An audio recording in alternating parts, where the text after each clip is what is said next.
Welcome to the Get Offset podcast. Get Offset podcast. My name is Emily, and I'm in the recovery studio with Graig and Zera from Recovery Effects. Thanks so much for having me. Thanks for coming. Yeah, it's a really beautiful studio. You can't say that for every studio I've ever been in, but this is really nice. It's obvious y'all put a lot of work into it. Yeah, I mean, we built it like 10 years ago, 12 years ago. Yeah, so we rented this property for 10 years, and our landlord used this as a wood shop. So there used to be a garage door here and a bunch of leaky skylights and old vinyl windows, and he died, and we bought the house, and the first thing we did was come in here and gut it, and we turned it into a studio. And it's still a work in progress, like the wood panels we put up a couple years ago. So yeah, we're working on some stuff in the live room right now, but have to kind of balance it between making pedals and tearing up the house, you know, trying to make that better too. Yeah, I mean, you all are designing new things, releasing new things, and just it seems like you're selling them faster than you can build them. Congratulations. Yes, true. Hopefully we can keep doing that. Yeah. Hopefully. I thought when I came on board for building, like we'd be caught up, but turns out we need to sell more now because this is my job. Yeah, that makes a lot of sense. So, yeah, but it's been working really well, especially, you know, I was kind of scared during the pandemic, because of a lot of things, but it's turned out really well. I really liked the pandemic. I thought it was awesome. You know, especially that part where nobody went anywhere at all. Like you just stayed home. That was pretty my great. Favorite part. I liked that part a lot. I'm like, I like my house. It's got my stuff. It's got my cat. It's got my husband. I like it here, man. Everything we need's right here. Yeah. You know, Rick and I talk about how when we moved to Seattle, we were in they called it a 1-bedroom loft, but it was a studio loft. It really was. Not a door anywhere except for the bathroom door, which meant no privacy. And I keep thinking that, like, if that had been where we were living during the pandemic, I'm not sure we'd be married still. Yeah, that we would like be each hard. other a lot. Yeah. It's nice that the studio is separate from our house, so we do have, you know, that nice separation. Yeah, we still, even, you know, pandemic or working together, we still don't like see each other a whole lot. I mean, like as much as we would like to, just because, I mean, I get up early, I'm working downstairs, and then at night I'm usually just finishing up, you know, working on. He does all of his building in the morning and then designing and ordering components at night. So Wow, that's it's nice to have like it set like that instead of just being like a chicken with your head cut off kind of thing, which is how I operate a lot. Yeah. I mean, I think that, hopefully we'll have, you know, that it won't be quite like that in maybe like a year's time, but yeah, we'll see. Hopefully, you know, hoping to get more into being able to do demos, spending that extra time. I mean, we're always going to have to build, but and hopefully we're always designing. But there's just been a big, you know, kind of learning curve, trying to figure out, you know, how to up production and do it in a smart way. Yeah. So just having, you know, doing a switch from like through hole components to SMD components and stuff like that. And yeah, that's a big change. yeah, and having a few things assembled on the boards when they come in, and just figuring all that out has been... Especially with the modular stuff, because he's putting all of these tiny little... Yeah, the modular stuff has been real... Yeah, yeah. I mean, now those boards will come in assembled, and that's super helpful. And, you know, the modular stuff, it kind of had to be, you know, SMD because everybody wants smaller things, and oh yeah, it just gets really tiny. And, you know, people want that in pedals as well. You know, it's like this is kind of, the 125B has kind of become the standard size that you want to try to shoot for. And so now the pedals have, we have some new stuff in the works, and that's also 125B and it's SMD. And so, yeah. Yeah, whatever you can do to scale up production so that y'all both can make a living doing this. I mean, that's the dream. And make cool stuff. Yeah, for sure. More cool stuff all the time. And you are making cool stuff all the time. You, for essentially a 2-person operation, you all release a lot from my perspective. And it's all really, really cool. I know you just put out, fairly recently, the Ghostwriter. Yeah. Can you talk about that one a little bit? The Ghostwriter is just a really simple way to transform audio into MIDI, and there's an audio portion, so it'll let your audio go through, splits the signal, it's buffered, and then just a simple audio to MIDI interface. It transmits on channel 1, so it's super simple. You just plug it into whatever synth you want to trigger, and you're off and running. There's no it's like plug and play. You don't have to restart it or reset anything. Yeah, it's pretty cool.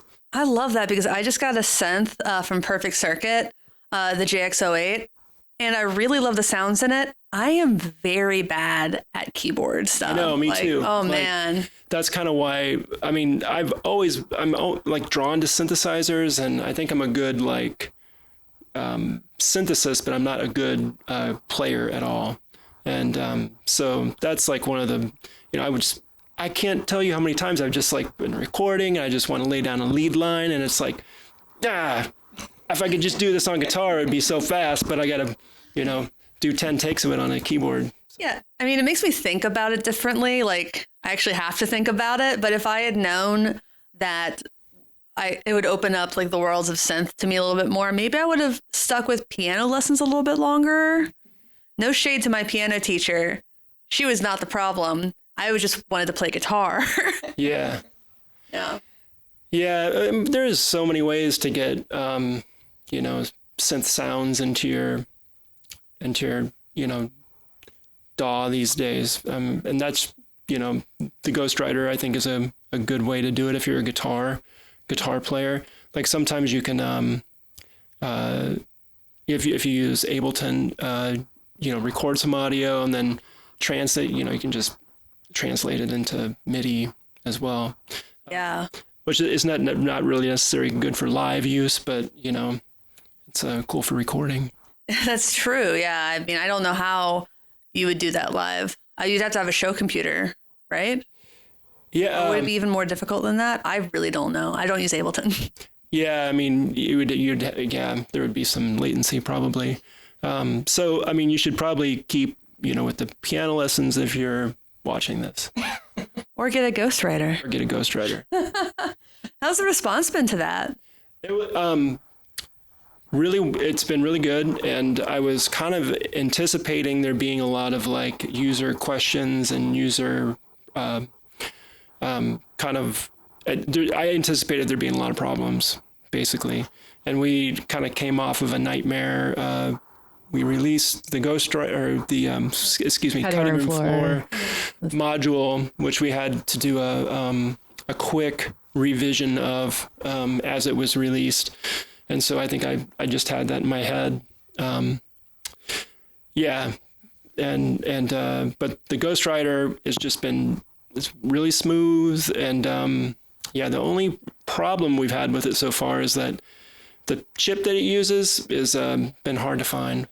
Yeah, I keep hearing that. And I'm a little surprised that it still seems as bad as it has been. Certain things, seems like it's even getting worse. It's weird because for the Ghostwriter, when I started working on this, I mean, you could find these for 50 cents or whatever. I think, I think we're up to $8 or something now per unit. Wow. That's what, a 1,600% increase or something like that? Yeah, and then spin chips are still, they're 3 to 4 months out. So they're available, but you need to get your order in and plan ahead, I guess. Yeah, that's fair. Get your order in. Yeah. Plan ahead. It's not bad advice, is it? Get your order in, plan ahead, except for the Ghostwriter ones. You just gotta shell out. Yeah. Well, We have to shell out for the chips. Yeah. we pass it along to you. Nah. We haven't yet, actually. Yeah. Sorry, that was a joke. I think about some of the brands that have talked about that. I think Fender pretty recently talked about like the chips in the Mustang Micro, which they had been selling for about $100, are 10 times more expensive than they used to be. And they're like, we're gonna have to pass that along eventually if it doesn't get better. And obviously they are having some issues over there. Yeah, well, when is that? Yeah, the Chips Act, Biden's Chips Act, is that gonna fix it. Is that gonna fix it? Is it? I don't know. Hope so. That would be it would be nice to be able to get stuff in the States. It's all Their priority probably isn't chips for us. no, but Probably more like for computers and, be honest, military stuff. yeah, it's amazing though how many people have been able to not raise prices. When you see stuff in stores and you go out to eat and stuff like that, it's like, wow, it's a lot more expensive. But some somehow like retail like goods have kind of seems like they've maintained a little bit. I don't know. I'm a little distracted. Thinking about it too. We have a puppy, and you Yeah. can hear him in the house barking. An absolute sweetheart of a puppy who also did try to steal the rug. Yeah. So what's the pup's name? His name is Reckless Jackson. Name. Yeah, and he's pretty reckless. Yeah. And Jackson sometimes is, we shorten it to just Jackass. But That's what I call my cat. oh yeah, well, She's a princess, not a jackass. cats are so much much easier than puppies. Sometimes they are, Sometimes they're not. They don't always like to cuddle as much. Well, Carrie doesn't. Oh. She cuddles with me, but Yeah, I guess the puppy, he only cuddles at night in bed under the covers. But he came it's not right up like to me and was like belly rubs. Oh yeah. Yeah. Carrie the cat. Yeah, Princess Carrie Fisher. That's my cat. Yeah. She is a trip. I love her a lot. She's made the pandemic much better. We had her before, but after because I actually started working from home well before the pandemic. So having her there with me was awesome. Like, it made it a lot less lonely just having someone around who's like part of your routine with you, waking up in the bed and then giving her breakfast, and then she'll hang out with me for a few hours in the morning in the office, in the window, watch the birds, maybe yell at another cat or something, and then she'll go up and take a nap. I'll just finish my day. We've got 3 cats, as well as the puppy, so it's kind of a zoo sometimes in our house. Yeah, sounds like it. Yeah. Well, it sounds like he's kind of settled in there right now, which is kind of cool. Yeah. Good. I don't hear him anymore. He's probably eating the couch or something. Him and Fruit Juice have figured out how to. We have a cat named Marina, and I don't know why, but he's decided a long time ago that her nickname is Fruit Juice. Everybody calls her Fruit Juice. Everybody calls her. Why fruit juice? We got mad at her one time, and it was like like calling her a name, and I called her Fruit Juice. It just slipped out, and Very nice. pretty cool. I think that's your new nickname, Nice. and it's perfect. She's kind of sweet. No, she's not. She is the cat that when people say they don't like cats, that's Marina. She snuggles with me. Yeah. Yeah, they always have one person that they are obsessed with. Yeah, she's nice. She doesn't like other cats. That's hard when you have 2 other cats and a dog. She's like, oh my God. Dog. Oh, okay, yeah. awesome. She likes to bat him around. Yeah. Nice. Your house is also the first place I ever saw a catio. Can you explain what a catio is for the viewers at home? So a catio is a patio for a cat. And now it's a doggy-o too. Now, okay, yeah, our puppy fits through the cat door still, and I don't think he's going to get much bigger. No. So he goes out there now. But we basically put a hole through our house and put a cat door, and we built this structure for the cats to hang out outside. Yeah, the most painful thing about the Catio for me was, so I built it once and coming off of the living room. And then when we redid the living room, we were gutted like, the living room completely because we had to put insulation in. Yeah, I must have spent like a week building the Catio. And it was cool. It was, anyway, I tried to save it, but there was no, it wasn't built to take off, so we had to move it down the house. So he's kind of a pro at building catios now. Yeah, so I built a whole new Catio, but this it wasn't a modular catio. No, new one. Nice. So when we do never again. When we do the middle windows, the middle bedroom windows, whatever, I can just unbolt it and put it back on later. I think it's Paws. They have a catio tour once a summer. We've never been a part of it, but wait, so they just you go to houses that have catios? Yeah. Okay. But you don't get to hang out in the Catio. No. I'm trying to think if I've ever heard of a weirder garden kind of tour, and that's up there, man. That's up there. I got nothing. Yeah. Like a chicken coop tour. That's kind of, a classic kind of tour, but yeah, Catio. Isn't it primarily to give builders ideas for Yes.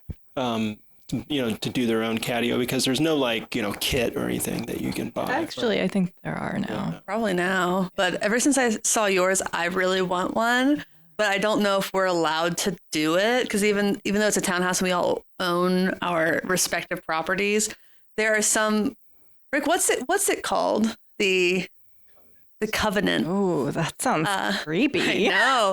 It's basically you can't paint your part a weird color. Everything has to look relatively uniform. And we all have different fences. So part of me is I feel like I should be able to do this. Well, do you have a spot where you can build it low enough that nobody would actually see it? Yes, we could kind of have it coming out from my office, perhaps. We have a tall fence. Yeah, see? For privacy. Who is the ruler of the covenants? Well, we are the longest owners in our little building, which is saying something. Influential and creating some laws, We actually just had some neighbors move in, and they have 2 cats and a dog. The cats are Getty, after Geddy Lee, and Amelie, after the movie. So they're cat people. And the husband seems pretty handy. I bet he'd be down to do a catio situation. Yeah, you have to make it now. Everybody has to have a catio. Yes, it's required. Everybody has a catio. Rick, everybody has a catio. It's only weird if you don't do it, he says. Yeah. What you could do too is you could do like a gerbil run. Oh my gosh. The problem with that is that you'd have strange cats coming in your house. Oh my God, my cat would die. Yeah, they're literally dying. You could put a little barrier up between them so they could. Yeah. Now you're getting too complicated. They could sniff at each other and yeah. stuff, but otherwise Jim Lindsay would be like, "Have you seen Geddy?" Yeah, he's playing bass. He's hanging out. By the way, we're both Dan Electro bass owners. When did you get yours? I got mine from Naveed Elliott, I think last summer. It's a Longhorn. It's purple. Oh, cool. Yeah, that's a sparkly gold. Yeah, that's a late 90s. And we did buy it. I bought it. Oh, you bought it. I went to the Guitar Center myself, and I said, that's the bass for me. That's actually one of my favorite basses. I like Dan Electro basses. I think it's that one in particular, something about the tuning is always it's rock solid, and it plays really well, and it's strange, light. and it's they're so light. balsa wood or something. but some composite. and there's no way to really adjust it, you know? Yeah, I noticed that in mine. Yeah. And I've always been like, when this thing, you know, gets weird or gets kind of warped or needs an adjustment, it's gonna be screwed. But it never is. It's never happened, and we've had it for like over 20 years. Wow. It's like vintage now. Yeah, that's true. What is vintage? Is it like the 90s now? Well, they say an antique is technically 25 years old. That's it? 25 years old? Yeah, like Wow. I've heard that a few times, like something that's 25 years old, like in the game of like furniture and stuff like that is like, but I mean, I guess that kind of makes sense because, you know, that, you know, the 90s, like, you know, culture and music has started to come back, and that's like, okay, that's 25 years old. I guess it's like anything where like a generation can pass. Yeah, that seems to kind of make sense, but Yeah. yeah, it seems like all of my guitars are vintage now because I started playing guitar like, I mean, or buying guitars You're vintage. because I am vintage.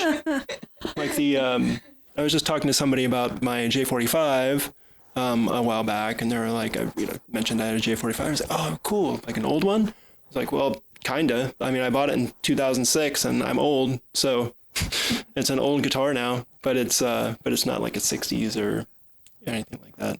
That Telly that you can't see in here, but that's like one of my favorite guitars of all time. Can I grab it? Yeah. And I kind of bought it on like it was an impulse buy by accident, and yeah, and How do you accidentally buy a guitar It happens. over and over? I was borrowing a friend's Telly Deluxe, and it was like a 70s, and I really liked it, and I'd never been like much of a Telly person at all.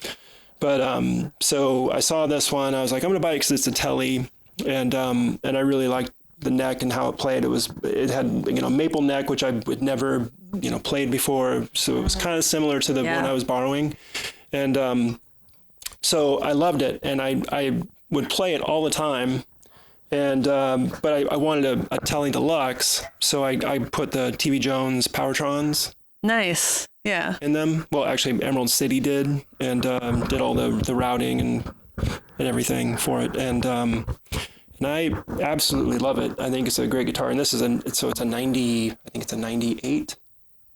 98. Wow. Yeah. And I think I bought it new then. How did you accidentally buy it? Well, I had gotten laid off from my job. And That's the best time to buy a guitar. yeah, When you're emotional. I was emotional. It was a bunch of us that got laid off. It was like a big like our entire team, and so we were like, let's go get drinks. And I see. yeah, it was like 10 in the morning, and we were like, I mean, we didn't have any place to go or anything to do. And then I got it was just like I was super buzzed, and went down to Zobrist Music when that was still a thing on First Avenue, down by the and I was like, I'm gonna buy this guitar. I like the way this plays. I've accidentally bought guitars too. Yeah. I called him from Carter Vintage in Nashville saying, would you be mad if I bought the world's ugliest guitar right now? He's like, why? But it was a G&L Telecaster that had a custom paint job, and it was purple, and then there were clouds. But if you look closely, the clouds were trucker girls, and they had lightning bolts shooting out of their butts. Whoa! But it had a B bender. Wow! And it's expensive to get a B bender in a guitar. And I knew it had been there for 3 years because I think Zach from Mythos Pedals told me it had. And he's like, oh, just like, it's been here for 3 years, guys. Come on, cut me a deal. So I got a little bit of a discount. And then I had gosh, I'm blank about names. BT Ferguson guitars from BA Ferguson Guitars. Okay. Yes. Boot from BA Ferguson Guitars refinished it in this gold. And Philippe from Caroline, we got our guitars done at the same time, both G&Ls, so we call them the Golden Girls. But I love that guitar. So no more lightning bolts? I couldn't do it. Some people told me to keep it, and I don't think they had my best interests in mind. I think they just wanted it for the meme. You gotta, I mean, you're the one that's playing this thing. Yeah, I'm like, I can't, guys. And the best part was that the pick guard was autographed by Brooks and Dunn. I still have the pick guard if anybody wants to buy it from me. It's not authenticated, but I did have the owner of Carter Vintage write a letter of provenance for it, which is the stupidest and funniest thing I own, I think. As long as you have the pictures for it, you don't. Oh yeah, I took a photo shoot for my friend's sunflower garden. Yeah. We ripped the bong and just went out there. She actually has a great picture of her just like in the process of ripping the bong. We were dressed like in Western wear. We got Stetsons on and fringe. We're like, thunderstorm rolls in 30 minutes. We gotta do this now. This is maybe one of the best afternoons of my life. That's awesome. I think we pulled out the Jazzmaster here because of the name of the podcast is Get Offset. Yes, it is. I was going to say podcast, but it's not really a podcast. It's a video cast. It's a YouTube cast. Yeah, we are on all the podcast platforms still. The audio version of it. Yeah, and we get a surprising number of downloads. We do get more downloads to the audio still than consistently on the YouTube.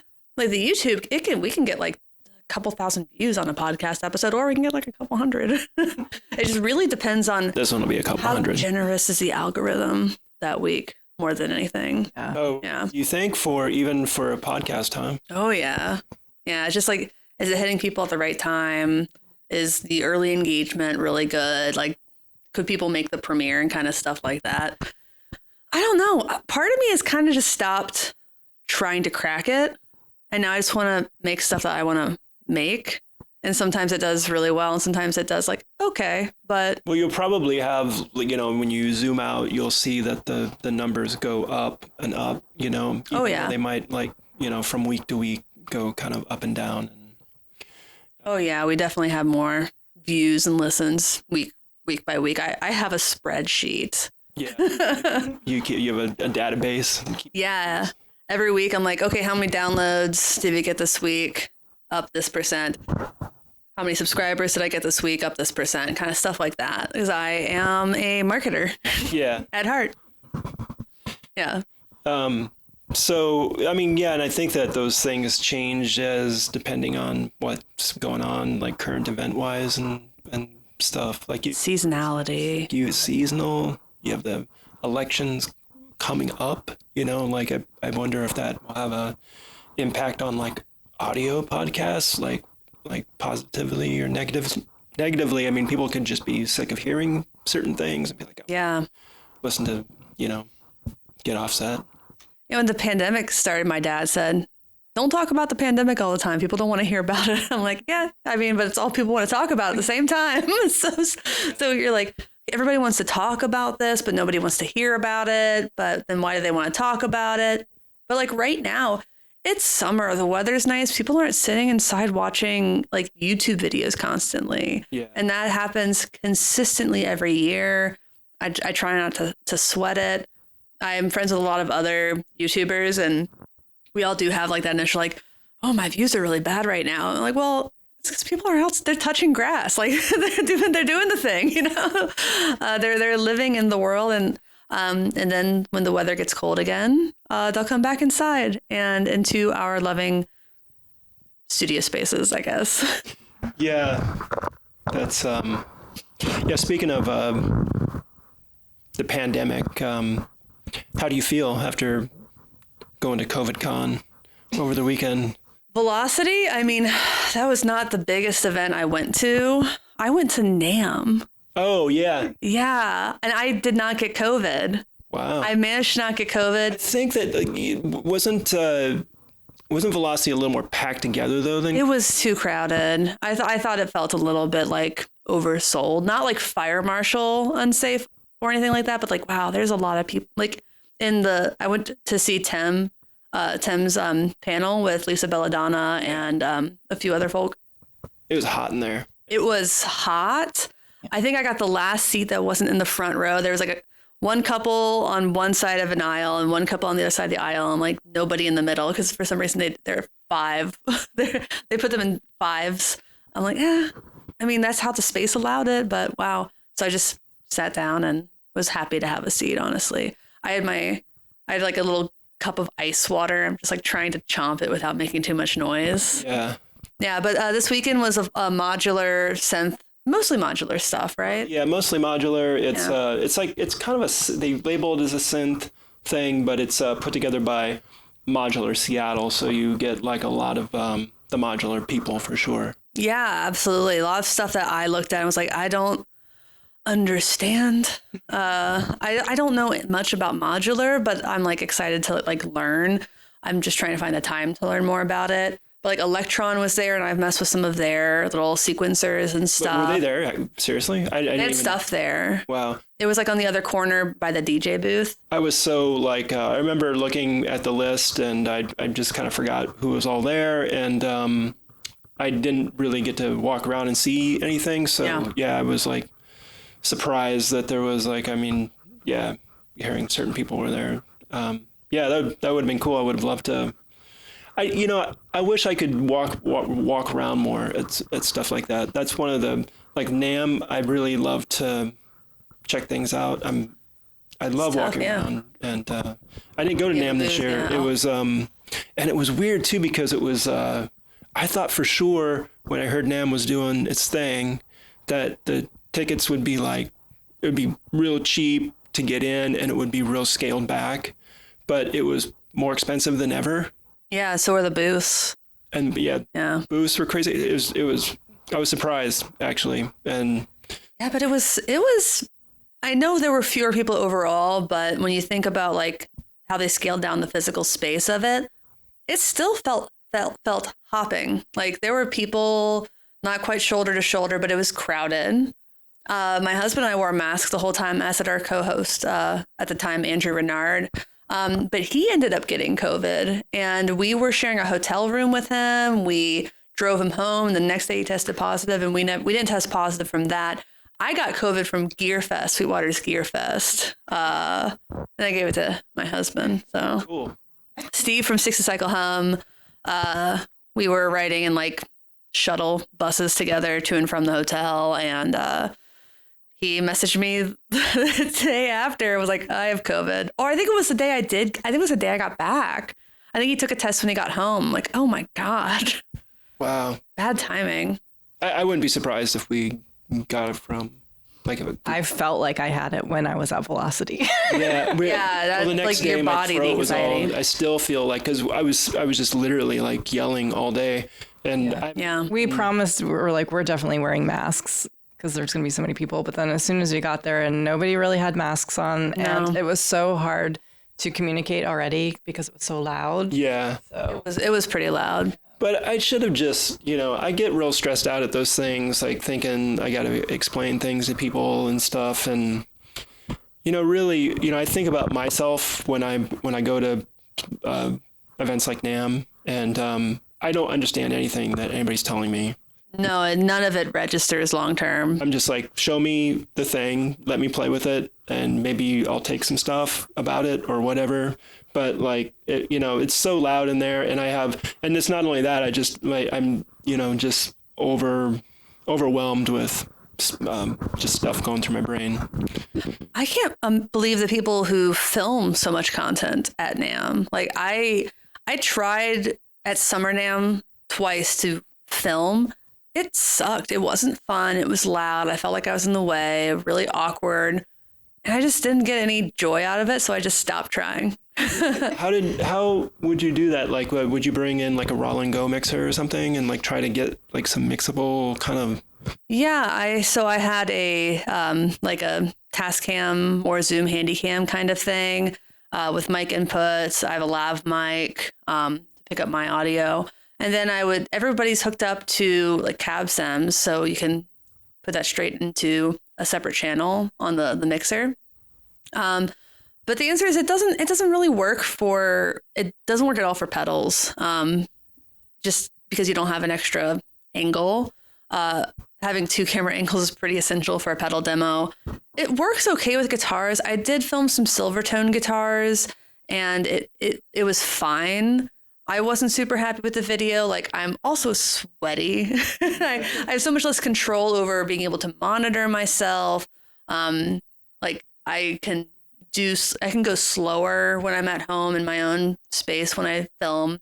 That just takes the stress off because I have bad anxiety.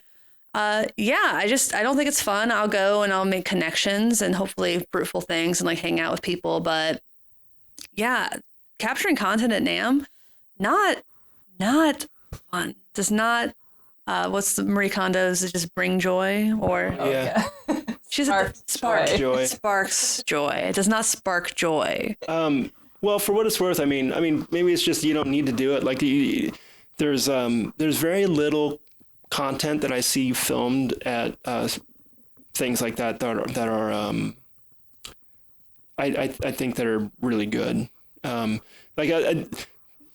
Whenever you see something, when you're like Googling, YouTubing, like a new product, and you're just like, oh, it's a NAMM video, I'm not gonna watch that because it's gonna be it's gonna kind of suck. But the only, it's gonna be a first impression too, so somebody's not gonna really know everything about it. Yeah. Right, yeah. So the only time I watch something like that is when you want to get like a first glimpse of something, like a brand new thing that there isn't a demo of or something. Yeah, and that's where you can do well with those kinds of videos. I know Ryan from 60 Cycle Hum has done well with, hey, this isn't going to be out for several months. Demo artists aren't going to have this for several months, but here it is. You can try it out. And I know he's done well with that. But yeah, that's the only time. And I don't know if anyone released anything at NAMM this year that seemed super exciting. I mean, Dreadbox released some pedals, but and they were really cool. I like their stuff. Yeah. I did a Bananas thing and bought one of their DIY kits. What? It's for a sequencer, I think. I don't know, actually. I'm just like, hey, that sounds like, you know what? I need more projects. Yeah, that's what I need too, is more projects. So, how many guitars do we have in here? And he's building a guitar. I'm speaking of offset podcasts. This is something your viewers might be interested in. Your listeners, if I'm building my own, we can talk about that. I don't know what I can. It's just a kind of a jazz mastery thing, but with P90s. Nice. Yeah, and rosewood fingerboard and mastery bridge and tailpiece, and I'm kind of I tried cutting my own pick guard for it. That's hard. It's really hard to cut a pick guard. And I really tried hard and watched a bunch of videos and got all the correct tools and stuff. And maybe if I did like 10 of them or something, I could get it down and do it. And it worked. I did it, but I've put so much time and effort into researching this so far, and I just don't. I know I'm going to be bummed if I use that thing. So yeah, it's just not.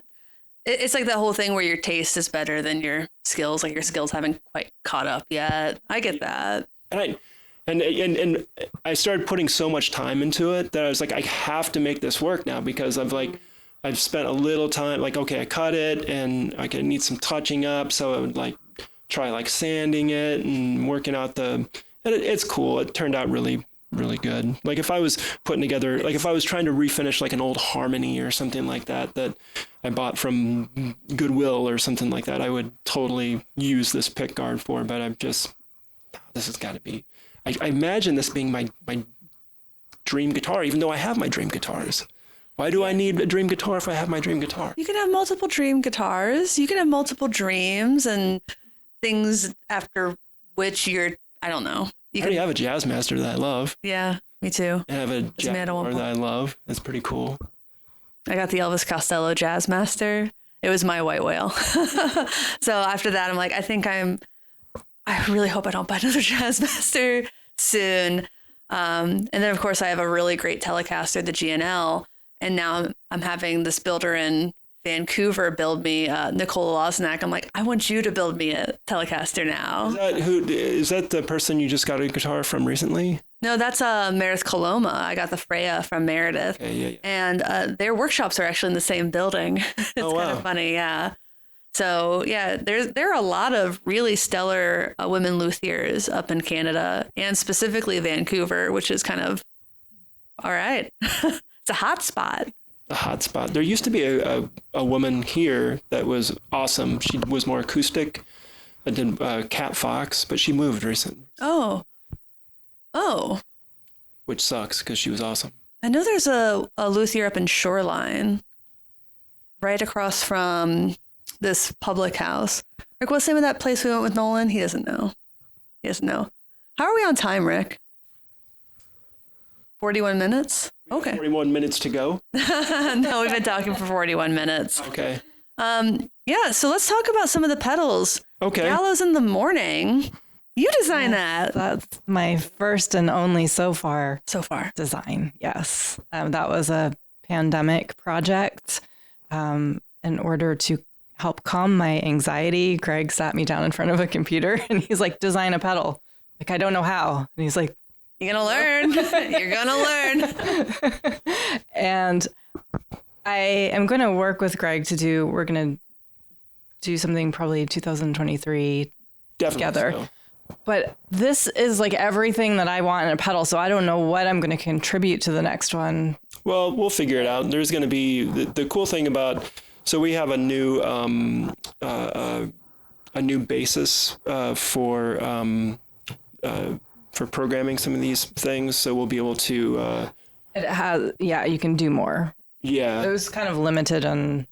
Yeah, there'll be a little bit more headroom, and we can add some more functionality, and then maybe you can do something like, we do whatever you want, but. Well, this is my dream pedal anyway, so I'm sure. That's awesome. It could be like a Gallows, Deluxe.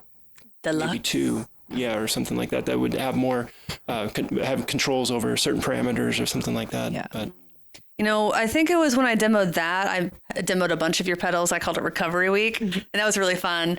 That's the one, the Gallows is still the pedal, the demo that gets the most positive feedback, like consistently. Like I still get comments on that video about how great it sounds. And so like, congratulations. Thank you. It always makes me happy whenever somebody leaves a comment on an older video. It especially makes me happy when it's frankly you, like people I know and are friends with. Sometimes it's like, I didn't have much of a connection to that pedal. Like I bought it with my own money and I turned it around pretty quickly. But it makes me feel good when. Well, the story behind it and the way it turned out is just it means a lot to me. And it's also, I think, a reminder that I think that being an outsider and coming in really can bring some unique ideas to the table. Like I'm always didn't know what I was doing. Yeah, that can create really exciting things. I think one of the coolest things about this pedal is that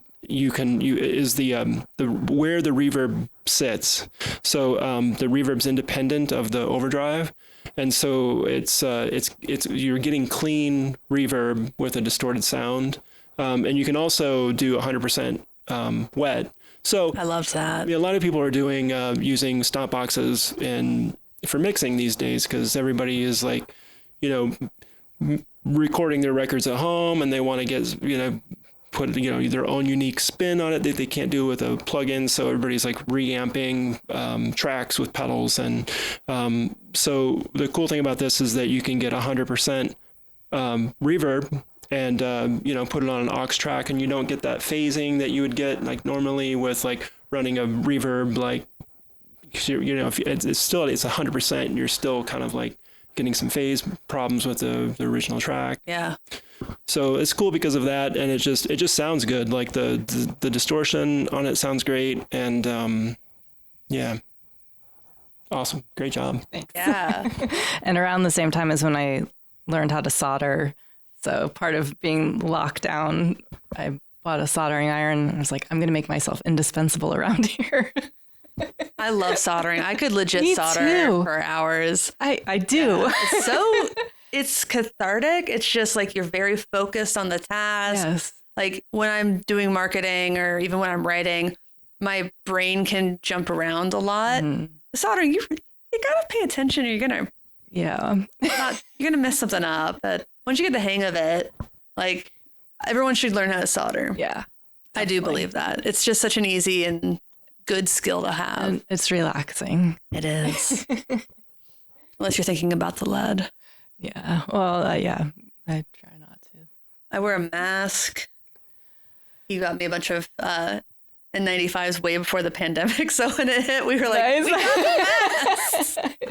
Yeah. So we had those. And then I have a little fan. Yeah, we have fans too. But. Yeah, the Heiko industrial ones are really good. They just they suck really well and use the lead-free solder and. But I like the way the leaded solder. It's easier. It's lower temperatures, right? Used it. Yeah. They don't really sell it. You can find it, I'm sure. Yeah. Surprisingly. I don't think they were selling it at Ada's, where I, for some reason, buy my solder at a bookstore. I'll send you a link to a good brand that's it's lead free, and I swear it works just like the leaded stuff. It's really nice. Okay. Yeah, I rely on the flux a lot. Yeah, it's good stuff. and it still has like it bubbles with the flux and does all the stuff. Oh, nice. That the leaded stuff does, but yeah, occasionally I have some in an emergency, bin, and I'll pull that out sometimes, and if it's an emergency, and it's like, yeah, it's really not that much different. It's pretty crazy, because I remember, like, especially when I first started getting into this, when I was trying to do lead-free stuff, man, that stuff was terrible. Yeah, I think that's probably what came in the kit where I learned how to solder. It was the awful solder. It was really bad. So it made it harder. And I feel like I fried some chips because there was too much heat for too long. It's kind of like vegan cheese. Whereas like 10 years ago, you had to like this crappy like almond cheese stuff, and it was like and parents had soy cheese, which sucked for me because I was allergic to soy and they didn't know it. Oh, really? Yeah. And they would give it to you, and they would make you make you a cheeseburger or something. Yeah, and then they'd get mad at me when I said, this makes my stomach feel bad. They were just like, you're just being picky. It tastes just like real cheese. I'm like, I'm not complaining about the taste. Complaining about the barfing later. Oh, no. So you're allergic to soy? Yeah. So that makes it that'd be impossible to do like any sort of like. So I made us a big snack tray, but she can't eat it. Uh-oh. Well, maybe. There's no soy in the Mayokos. Mayokos? I don't think so. We'll see. We'll have to look at the ingredients. We'll see. We'll feed it to you and see what happens. Oh, hey. It's funny, like my family, we still have get-togethers every once in a while. We were in Cincinnati with my family. We were having dinner, and there was a salad, and I take a couple bites. I'm like, doesn't feel good. I go and I look, and there's like soy sauce in the dressing. I'm like, y'all, I should have looked. You don't expect soy sauce in salad dressing. And that would be a tough thing to be. Yeah. Soy and cherries. Cherries? Honestly, the cherries sucks more. Because I actually like cherries. Yeah, cherries are great. Sorry to bum you out. Let's talk about dirty murals. I'm just going to talk about all the pedals you have up here. Because you staged them. I pulled that one out just because Greg loves that pedal so much. He has two. Oh, nice. So probably one of our least. Yeah, we don't really. Popular. Yeah, I think. But can you remind people what it does? Yes, it is a delay reverb, and the cool thing about it, I think, is that there's independent controls for between the reverb and the delay, and there's two different room settings, like big and small, and it's just a great sounding reverb and delay in a small footprint. Nice. And one of the things I think that is pretty unique about it, and that I like about it, especially for doing more kind of electronic stuff, is the regen doesn't go into feedback mode. It will repeat at like 100%. So it'll do this like, so almost like it's like a looper. Oh, okay. So it doesn't get the oscillating like out of, which I like too. I love that. But that's how this one differs a little bit, is that it will kind of like get this like repeating thing that won't like go crazy out of control. Some of our other pedals. Yeah.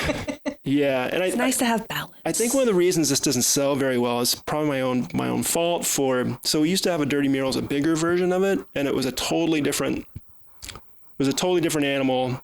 I think I should have probably named it something else. I think there was some confusion. Oh, okay. But that was called the Dirty Murals as well. And a lot of people liked that delay a lot. It was it had more of a, I mean, this has an analog delay feel too, but a lot of people really like that delay. I think I messed up on this, but Oh.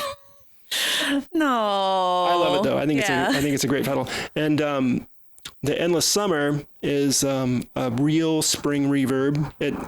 It's in a big enclosure. So if you have a 125B, so you can see that it's about double the size, and it's a reverb and boost.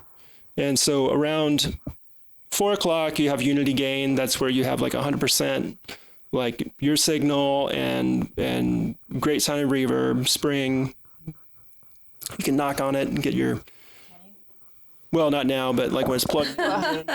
And then when you go above that, it starts to go into overdrive mode. So it's cool. Really cool, unique. Oh yeah. Remember that time I once dropped it off the deck, and Did you see my video of the one time I got a spring reverb pedal delivered and FedEx just yeeted it over my fence? And I just couldn't stop laughing, thinking about the sound it must have made when it landed. I remember that. Also, I called FedEx about that one. I sent the guy the video I was on the phone with. I'm like, you got an email address? Let me see. He's like, oh my God. It took you like an hour to get somebody on the phone? I don't remember how long it took, but I had the time. That's like, I had the time that day. I was like, I just want somebody to know that this happened. We've had that happen with FedEx too, just throwing boxes over our fence. Yeah, they're not good in this neighborhood. We're neighbors. Yeah, we're neighbors as well. Now that we have this out, we should just talk about it, because this will be like, I was going to ask. So this is the Mystic, and this is our thing that's coming out in fall, and it's a desktop kind of pocket synthesizer. It's a very mystical synthesizer, and it's an FM-based synthesizer with 2 carrier frequencies, 2 modulators, and a rate for them, and a little delay section. For those that like the original Dirty Murals, that is what this is. There you go. Pretty much. And it's not on this version here, but the upcoming version, we're still kind of tweaking some prototypes, but there's going to be an external in on it, so you can just plug in your guitar, synthesizer, whatever, and use the delay effects portion. And the super cool thing about this is that there is CV controls for every parameter of the synth engine. So you can use it with Eurorack, or you could even plug a expression pedal into it to change some values. I originally kind of thought that the Korg Op 6. I love that synth, just messing around with it and dialing up a preset and mess around with the operators and stuff, but nothing is CV controllable on it, and so I thought it would be cool to do something like that. So that's kind of like the inspiration.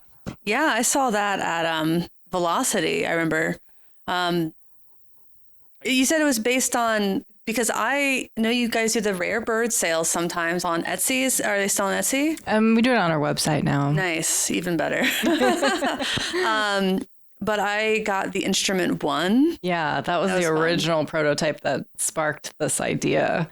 Nice. Just kind of like wondering if I could do it, if it was something that was doable. And yeah, so that was like the original inspiration. Yeah, I think I used that in a YouTube live video once. It was pretty fun. I like that kind of thing. I just don't know how to use it yet. I'm going to figure it out, I promise. I think this is it'll be a good transitional piece for people who are wanting to get into modular, maybe. I think so too. I think I think it just sounds so cool on its own, and then it's so easy to inject like some modulation into it from your Euro rack or from anything. I mean, you could have like a little one of those Korg step sequencers or whatever. If it's shooting out CV, plug it into there and see what it does to one of the parameters, and it's a cool way to experiment, get some like cool droney sounds and sometimes even some musical stuff. I like that. So did either of you watch all of Tim's panel at Velocity as Tim held from the Modular Modcast? I was super bummed. I couldn't because I was hanging out at our booth, but yeah. It was very hot. Yeah, I stood in the doorway for a while so I could get air, and the door kept hitting me. And finally I got tired of getting hit by the door and I left, but it was really it was recorded though, so it's somewhere it'll come out. Yeah. Yeah, so look for that when that comes out. That was really enlightening to me as someone who knows very little about modular and like performing with it. I guess it's weird to say I didn't realize that most of the performances are just completely improvised. I had no idea. That's really neat. Yeah, it's kind of tough to do planned out stuff. I mean, when you have something coming up like I'll do those modular nights shows and really try to prepare for it, but there's only really so much you can. There's so many variables. Yeah. Just the fact that the thought of it stresses me out. That some of the stuff needs to be unplugged and things get tweaked as you move from one place to another. That is part of it, but it's I have a friend that's getting into modular right now. I think Daniel Harmon, Daniel DGH. That name sounds really familiar. So we've been working on he's been putting his system together and stuff, and he's just like. He was super interested. He's just like, man, I want it to be musical. I was like, well,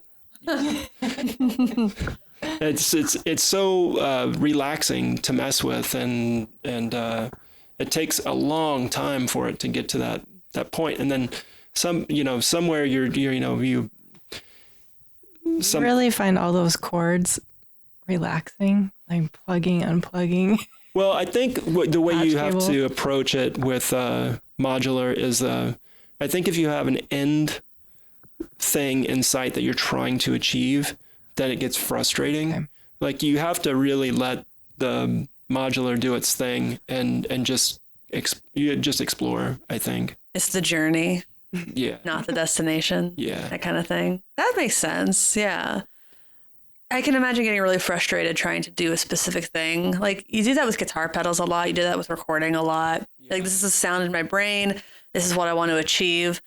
And I can imagine there being something cathartic about just kind of letting something else take hold and just kind of being along for the ride almost. Yeah. And, you buy modules, you fill up your case with things that you think are going to be pleasing to you, certain, like if you're really into gritty, noisy stuff, then maybe you get like a wavetable oscillator, like some of the like a piston Honda or something. If you're into real pretty, kind of like maybe you get like a rings or something, and you put these elements together and you kind of play with them, and then based on the things that you kind of know what they sound like, you start getting some results that you're at some point things start to sound more musical, and you're just like, oh yeah, it's not only fun, but this is sounding really cool too, Nice. And your units can help people do that. What all do you have over there? I don't even think we have all of them in there, but the ones that we have in there are the cutting room floor, and that's our bestseller for sure. And that is kind of well, it's like the pedal. It's the cutting room floor pedal is a delay that kind of emulates the functionality of tape echo, not necessarily like just like a tape echo, like a space echo, but like the functionality of like a real to reel echo. Oh, nice. And there's the Dirty murals. there's the dirty murals in there, and that is pretty much with the exception of the input and output adjusted for Eurorack levels. It's pretty much a straight up copy of the pedal. The Bad Comrade is here. Yeah. With a big red button. Big red button. The little red button on it. Little red button this time. And some of this, there's the Motormatic, which actually isn't a pedal. It's a really cool, we had it as a pedal for a while. It's really a cool ring modulator. Jupiter Spirits is a 4-voice oscillator to get all of your oscillating, get all of your sounds from that, your sound source. And this is my favorite. It's just a blank panel. Yeah. Yeah. It makes sense to me. I love the aesthetic. You got a little, just like a sun and moon thing on the back of. Yeah. Yeah. We're into that mystical stuff for our fall look. I love it. I love the phases of the moon. What's your favorite phase of the moon? I don't know what it's called. It's tiniest sliver. Crescent? Yeah. That's mine too. I like a gibbous. That's when it's more than half full. Okay. So like. Okay. Early when Rick and I were dating, we talked about our favorite moon phases a lot. Okay. Well, I used to call him Mr. Moon. That was his nickname because he's kind of got a moon-shaped face. That's better than Mac Tonight. Do you remember the McDonald's commercial from years ago? They had Mac Tonight. No. The spokesperson. Like Mac the Knife? Yeah. Okay. And he would sing the Mac the Knife song. Okay. It was Mac Tonight. Make it Mac Tonight. I don't remember that. There were a lot of McDonald's commercials that I just do not remember. It's good because I used to get that a lot. Mac Tonight, Freddy Krueger. They had a Freddy Krueger one? No, that's what I would get, Freddy Krueger. People would say that you Oh, no. Just because you look a little like Robert Englund? There's something wrong with that. He's a good actor. He's in maybe this, you don't need to Stranger point all Things. these things out. Yeah. No comments, please. Just Mr. Moon. He's a great actor. He's in the season of Stranger Things, Robert Englund. What? Oh. Yeah. Which one? I didn't even know that. They're just the most recent one. He's in, I think, physically in 1, maybe 2 episodes, but his character is like an important person in it all once it all kind of comes together. Okay. Yeah. We've seen the last season. I can't think of. Oh, okay. Then I didn't know if you'd seen it. He's the father of the family that got the familicide. Yeah. Yeah. Okay. So he was the guy who got committed for killing his whole family. I see that now. He's got a big the beard. Yeah. I remember I'm like, those eyes are really familiar. I watched so much Nightmare on Elm Street. That was my thing. That was my scary of choice. Yeah, I remember we used to be like, yeah,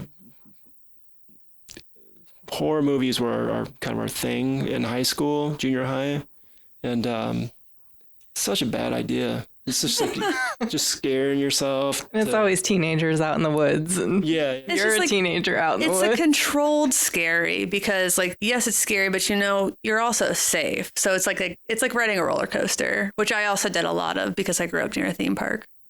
Oh, yeah. Well, I mean, we would go out to like, camp and we would be like, we're like, did you hear about this and this? And this? Oh yeah. What we should be scared about is, like drinking beer and going out in the river.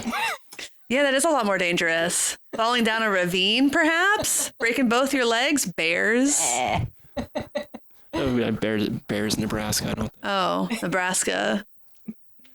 Trying to think if I know, Omaha. That's a place in Nebraska, right? We had the Bunnyman though in Nebraska. I need to know more about the Bunnyman right now. He was he just lived at Hormel Park too. It's a place that you would go out and you'd camp out there, and you'd but he Was it a fictional character? dude, he lived out there, Bunnyman. I'm sorry, was Bunnyman like Were there pictures? part man, part bunny, or is it just like a weird guy nicknamed Bunnyman? Well, if you know about Bigfoot, you know, you could understand Bunnyman. So is it's essentially just a big bunny man? Yeah, and he runs like 60 miles an hour. 60 miles. He runs? Yeah. He doesn't hop? Well, I think he runs. Yeah. I've never seen him. He's a myth, you know, but it's true. He can hear you. We had the Loveland lizard. The Loveland lizard. Yeah, that was outside Cincinnati. It's a place called Loveland. And I guess in like the 70s, there was like the Loveland lizard, but it didn't really take hold. One thing my friends and I did do is there was this weird, I guess, art project. People put art projects in the middle of nowhere in Ohio, right? It was just a field of telephone poles, like standing up. It was really weird. And my friends and I went out there once and we got so spooked. We ran back to the car. It was like not even dark. It wasn't even that dark. It was like the sun was starting to go down. We're like, ooh, gave big Blair Witch vibes. I don't think we had anything like that in Rhode Island. Pirates. That was the Rhode Island Pirates. So what's next for Recovery Effects? What should people be looking forward to? Well, we have The Mystic that's coming out in fall. And I've been working on the basis for a new. We want to do 2 new pedals in 2023, and I would also love to do a revision of the cutting room floor, get it down to the size, and sound destruction device, and further kind of dial in our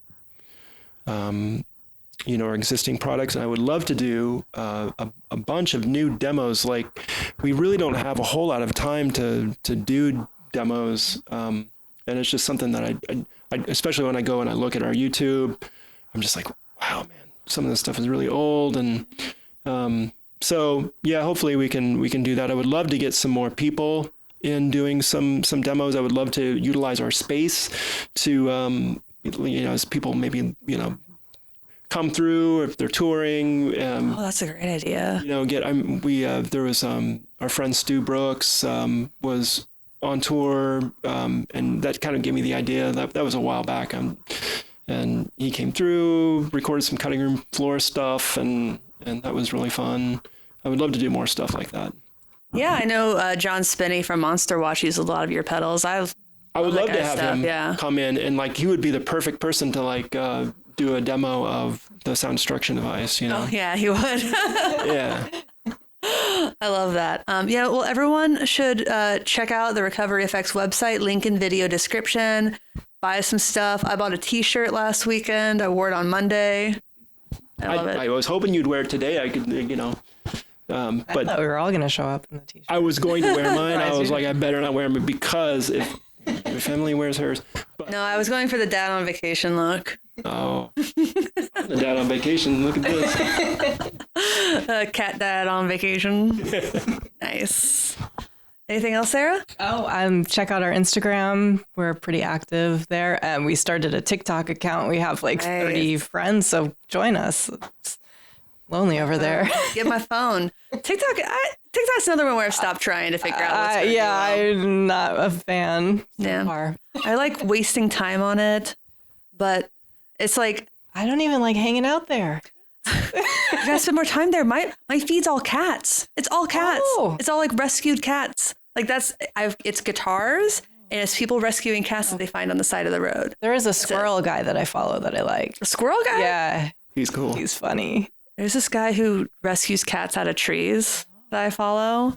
And that's really sweet. He's like this tattooed, bearded guy in Ohio. And he just I guess, I don't know if he trims trees professionally. He just climbs them. He'll just go out of the branch, like, here, kitty.